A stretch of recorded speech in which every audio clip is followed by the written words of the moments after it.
Look at that. Magnificent beast right there. Isn't she pretty? Alright, welcome back to the channel, guys. TunedUPBass'in here. I am out doing a quick walkthrough on my boat here today for you guys, and just kind of showing you guys what I've upgraded on the boats and some of the modifications and stuff like that on the boat. So stay tuned for that. Alright, so starting off with the rear end over here, the motor. Alright, so this is a, you guys probably see it, a Johnson 90 on there. I did have a Mercury 50 on there previously, and with this 90, it is scary. Alright, especially on a 15-foot boat like this too. It is pretty scary driving this with the 90 on there. I do have the jack plate on there too right now. This is a 6-inch Setback jack plate. I have raised all the way up on here. All right, so even with this jack plate, like I actually want to bring the motor up just a little bit more, but with it like that, that's the max that I can go up on here. So even in the water line is still going to be, the motor here is actually still pretty deep in the water, but I'm actually okay with that right now. All right, but yeah, now that I have this motor here, and this is the VRO motor, which I actually disconnected that and did my own bypass with it. So basically just installed an actual fuel pump onto this unit here. So now I have to actually pre-mix my gas and whatnot before I fill her up and whatnot. So all right, so jumping onto the boat, show you guys the rear end first.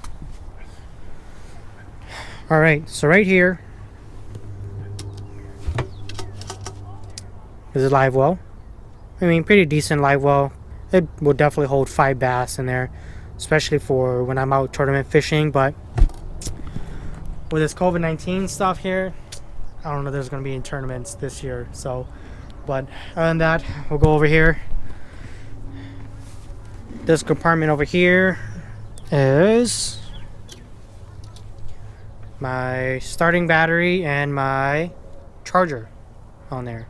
3-bank charger. So there's a lot of wires going to right now, which I'm actually gonna try to get those actual like terminal blocks with a post on there, so that way I can connect each unit to its own post, so that way everything is just not hooked up to the same post on there. I think it gives it a cleaner look, and it makes it a little bit easier to just diagnose what's wrong and whatnot, but we'll get to that later on that. Alright, this other compartment here. So this side is going to hold all of my trolling motor batteries. So my 2 trolling motor batteries, and then my life jackets in there. So I have 3 in there right now. So yeah, so basically trolling motor battery is going to be separate by itself. And originally these 2 batteries here, they were actually side by side on here, so I actually didn't have any room for the life jackets. And let me know if this is safe to put the life jackets back here. I know that, you know, batteries can cause fire issues and whatnot, but I think that's only when it's charging. But when I'm actually out fishing, I don't think it's going to be a huge issue here. But just let me know in the comment section below to make sure this is actually safe to do like this.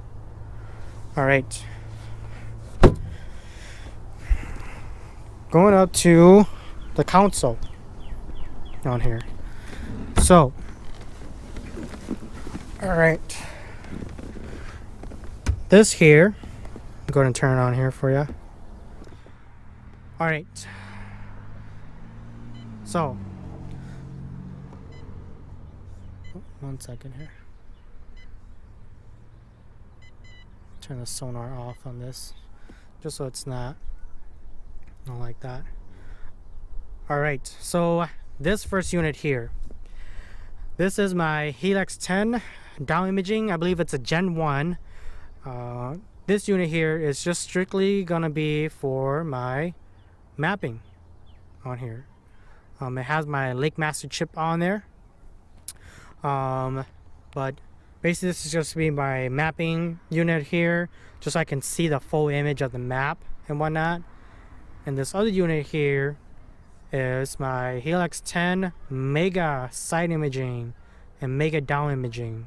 So this here is going to be what I'm going to be using to, you know, find structures and stuff like that on the lake, rock piles and whatnot on the lake, using the mega side imaging on this unit here. But yeah, I haven't really played around with these units too much yet, just because our season is not open yet, which will be pretty soon here in a few days.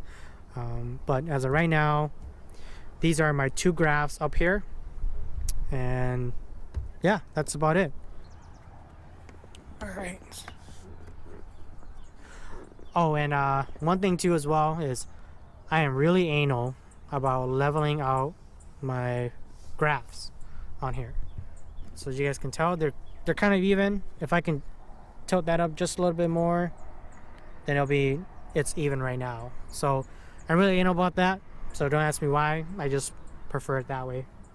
But other than that, we'll go to the front of the deck on here. So this guy right here is my storage box here. So all of my tow rope, all of my zip ties and everything else, all my pliers and stuff like that will go in there. Pretty awesome unit, just to throw last minute things in there. Alright, so we'll go at this opening here right now. And this guy here, this is pro status right here. Alright, there is my net. So I actually did this little modification for this net, and I just added, well, this used to be where I hang on my spinner baits and stuff, but this is where actually gonna be using my net for now. So I went and grabbed these plastic clips on here and basically put this guy on it just like that. All right, my next thing here is my buoys on here. So as you guys know, like I said, I'm gonna be doing a lot of offshore fishing. So these buoys here are gonna definitely help me out with positioning my boat and positioning where I'm gonna cast towards into. But gonna be definitely using these guys a lot. The only sucky part is it is a pain to reel these guys back up. All right, I had a buddy who uses this all the time, and it literally takes like at least a good minute just to reel it up, and your arms get tired too as well. So what I want to try to do is maybe put a drill attachment on here, and then just use a drill and just drill it in. So, but this center console here, there were supposed to be 3 in here, which I actually took this one off just because of this net. So this net, like right now, you can see how far it is on here. So if I were to close it with that buoy on there, it's gonna hit that guy. So I actually took that middle one out, which, I mean, typically you only need 2 buoys on here. So, but basically I'm gonna just be putting on my bungee cords and my pliers and basically anything else that can fit into this little compartment here. So I need that guy just like that. All right, I'm really excited about this though. This is definitely pro status right here. So,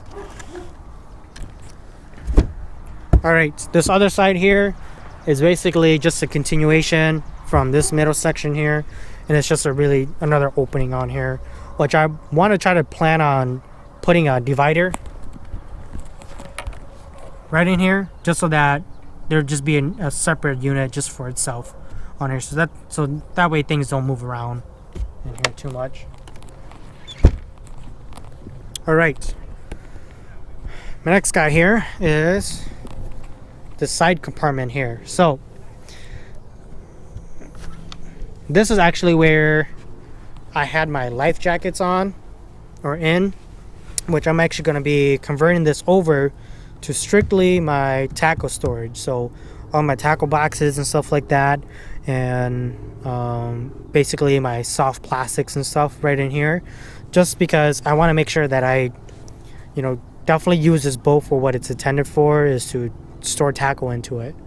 I believe this box here was originally for fishing poles and stuff, but from here to there it's not long enough. So in my opinion, I'm gonna just use it just for my tackle, and I might actually try to build a little wall here just to kind of block this area here just a little bit, so that way like my tackle doesn't fall into the opening on there.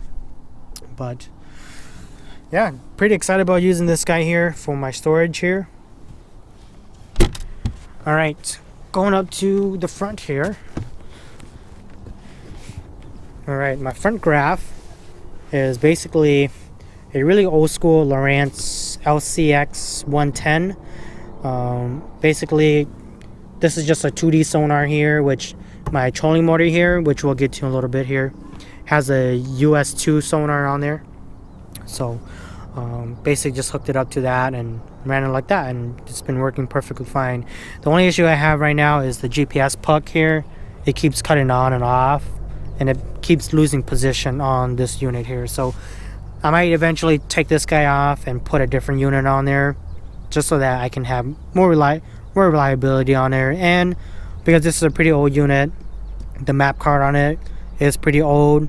So, but all right, going on to the bread and butter is this Minnkota Fortrex. I believe it's a 80-pound thrust, 24 volts, and this guy here is basically my bread and butter for everyday fishing. If you do not have a trolling motor, please get one for your bass boat, especially when you're bass fishing or just any type of fishing, just because you definitely need to make sure you can navigate in the waters and stuff like that and fish where you want it to go. But other than that, that is basically it for my walkthrough here for this boat. It is a 15-foot boat, so it's not as big of a bass boat, but it does me wonder, because I usually fish by myself all the time, so I don't really need a huge boat. And this is definitely a sleeper. All right, with that 90 on there, oh my god, it's super quick. Like, it literally gets on plane in like a second, and top speed is 41 miles, which is pretty good, especially for this 90. Like I said, I did have a 50 on there, and I was going around 33, 34, so going up about 7 miles, which it's actually pretty good in my opinion. But I do want to try to hit at least 45 if I do need to hit 45. But with that, I basically just had to play around with the prop in the back with that. But other than that, that is basically here for you guys. So bass opener is a few days away, so I'm gonna go ahead and get my boat all set up and get all my poles rigged up for that. And I'll be definitely doing a opener video too as well, just kind of showing you guys what I'm throwing for the first time out in the water and whatnot. So but stay tuned for that.